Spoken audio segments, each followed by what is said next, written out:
നമസ്കാരം. ഇന്ന് ലോക മുങ്ങിമരണ നിവാരണ ദിനം.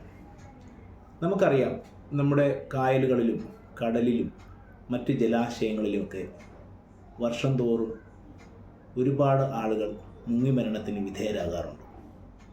ഒരു കാര്യം ശ്രദ്ധിച്ചു കഴിഞ്ഞാൽ മുങ്ങിമരണത്തിൽപ്പെടുന്ന 90% മുകളിൽ ആളുകൾക്കും നീന്തൽ അറിയാം എന്നുള്ളതാണ് വസ്തുത. എങ്ങനെയാണ് ഈ മുങ്ങിമരണം സംഭവിക്കുന്നത്? ഇപ്പോൾ ചില ജലാശയങ്ങൾ വളരെ ശാന്തമായിട്ട് കിടക്കുന്നതായിരിക്കും, പക്ഷേ നമുക്കൊരിക്കലും അതിൻ്റെ ആഴം അറിയത്തില്ല. എത്ര നീന്തൽ അറിയാമെങ്കിലും അങ്ങോട്ടേക്ക് നമ്മൾ എടുത്ത് ചാടി നമ്മൾ തളർന്നു കഴിയുമ്പോൾ മുങ്ങാനുള്ള സാധ്യതയുണ്ട്.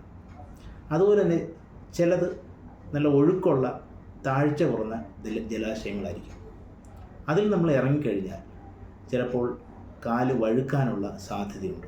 അവിടെ നമ്മൾ തെന്നി വീഴുകയാണെങ്കിൽ, തലയിടിക്കുകയാണെങ്കിൽ അപ്പോൾ തന്നെ നമ്മുടെ ബോധം പോവുകയും അത് മുങ്ങിമരണത്തിന് കാരണമാവുകയും ചെയ്യും.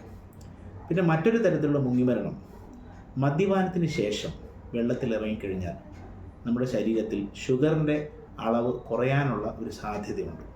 അത്തരം സാഹചര്യങ്ങളിൽ നമുക്ക് നീന്താൻ പറ്റാതെ എത്ര നീന്തൽ അറിയാവുന്ന വ്യക്തികളാണെങ്കിലും മുങ്ങിമരണത്തിന് വിധേയരാവാറുണ്ട്.